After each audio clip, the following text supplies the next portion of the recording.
Bem-vindo ao canal Vida Real Sandra.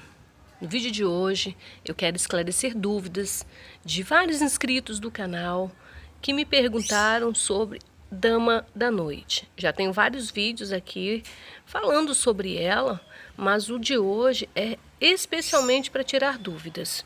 Aqui eu tenho uma muda, um ramo, olha, que foi colocado em um vaso de parede.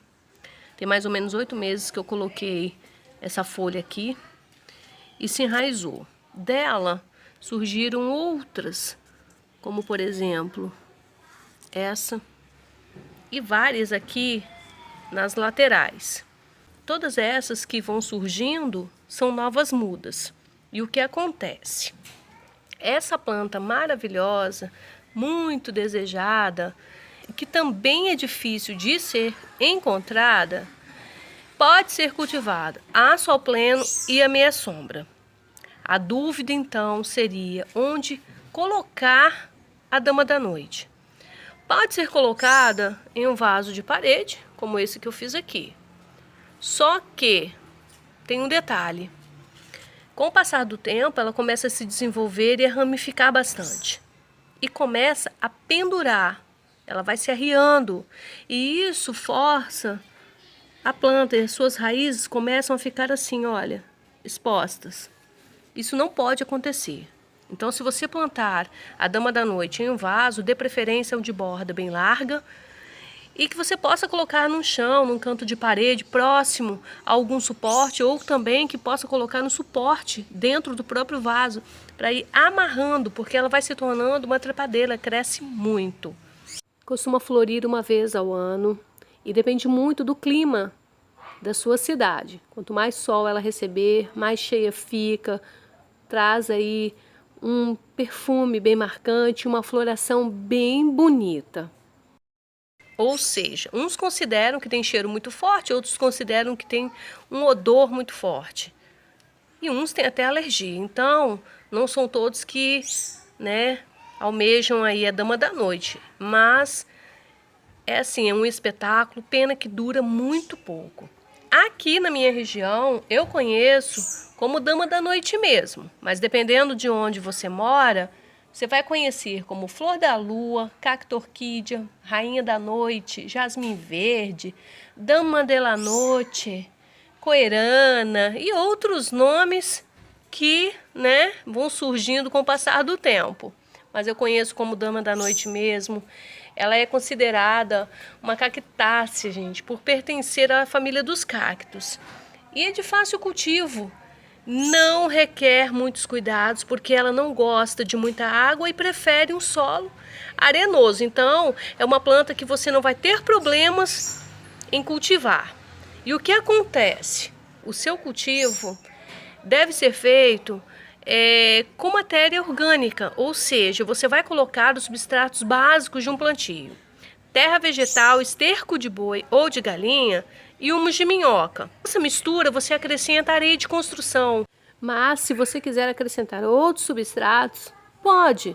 O pó da casca de ovo, pedacinho de carvão, substrato para orquídea, irão complementar a nutrição da planta. Mas se você tiver os básicos que eu citei, já são suficientes para o desenvolvimento dela. Por gostar de um solo arenoso, ela irá se desenvolver bem mais rápido. Aí, o sucesso desse cultivo é sol, nem que seja, gente, num período do dia.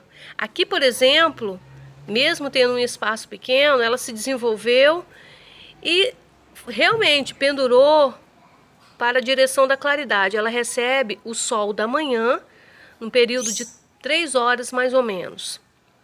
E depois fica a meia sombra. Aí eu notei o quê? Ela demorou muito para se desenvolver.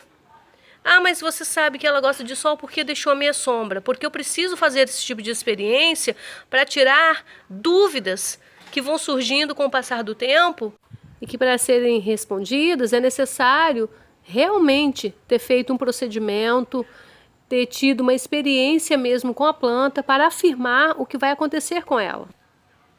Porque me perguntaram no canal, posso colocar a dama da noite no sol? Sim, gente, é necessário, ela precisa. Aqui, como a folha está bem desenvolvida e se ramificou bastante, eu vou cortar todas as que surgiram nas laterais e assim replantar. Lembrando que eu não vendo mudas, eu apenas cultivo, mostro aqui no canal. E à medida do possível, procuro responder os comentários e atender também as sugestões de vídeo, tá? Então, aqui fiz uma experiência que deu certo e chegou a hora de fazer novas mudas, que são todas essas folhas que surgiram nas laterais. Então você vai vir com uma tesourinha, pode ser tipo essa que eu estou utilizando, ou uma tesoura de poda, ou uma faca bem amolada, o que você tiver disponível para fazer esse procedimento. E vir, ó, bem aqui onde que eu estou mostrando, olha, na junção de uma folha e outra e fazer o corte. Vou retirar todas as folhas que estão mais desenvolvidas. Ficou dessa forma aqui.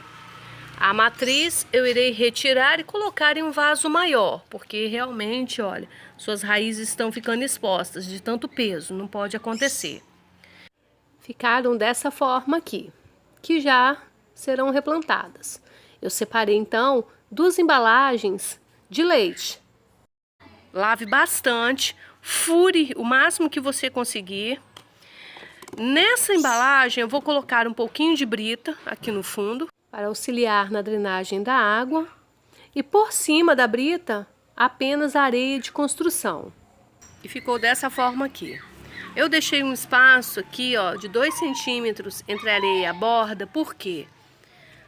Quando eu colocar as folhas, a parte que foi cortada, olha, aqui embaixo, é que vai ser colocada na areia. Eu vou colocar dessa forma aqui e deixar a folha encostar na borda aqui do meu vaso ou do meu pote, no caso aqui da minha caixinha. Por quê? Só para dar um apoio. Vou fazer isso novamente, olha, vendo a parte que eu cortei?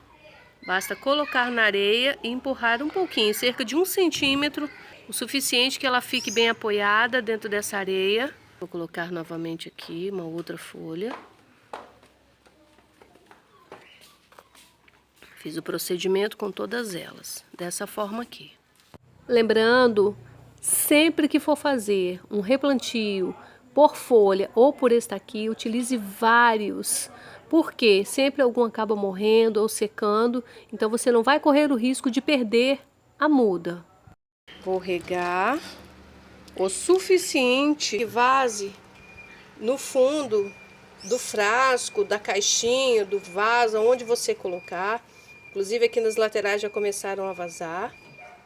Isso significa que ela está tendo uma boa drenagem e isso é necessário. Feita a primeira rega, a outra só virá após 2 dias, quando essa terra estiver bem seca. Porque ela não suporta, gente, o solo encharcado. Ela precisa de regas intercaladas, ou seja, de preferência 2 vezes na semana. Vou colocar então em um local de meia sombra. Quando eu digo um local de meia sombra, gente, aqui na realidade ela só irá receber a claridade do dia. Sol mesmo, só depois que eu fizer a troca para um local definitivo. Durante o período de enraizamento, isso não é necessário. Agora, as novas regas só serão feitas quando a terra estiver seca. Ah, eu não tenho areia de construção em casa. Posso colocar em terra vegetal? Sim, sem problemas. E aguarde então o período de enraizamento, que pode levar de 15 a 25 dias. E depois desse período, basta conferir e fazer a troca do local provisório para o definitivo. Aí sim, você irá substituir, né, a terra simples que você colocou por uma compostagem bem completa, que irá nutrir a planta, que auxiliará no seu desenvolvimento, e o local para ela será ensolarado, com pelo menos meio período de sol, tá? Aí sim, você vai ter um sucesso total no seu replantio. Se você não conseguir as folhas para fazer as mudas, compre pronta, pela internet, tá? Porque nas floriculturas é muito difícil de ser encontrada. Eu tive sorte, eu ganhei uma folha e através dessa folha já fiz várias mudas, como eu estou fazendo aqui, nesse procedimento. Ah, não fertilizei, você viu que foi simplesmente na areia e água normal. Então, siga todo o passo a passo, que você vai ter também um ótimo resultado. Convido você a se inscrever no canal, deixar o seu like e se ainda tiver dúvidas, entre no meu Instagram, pergunte no direct que eu irei te responder. E aproveite as dicas para ter também na sua casa mudas da Dama da Noite.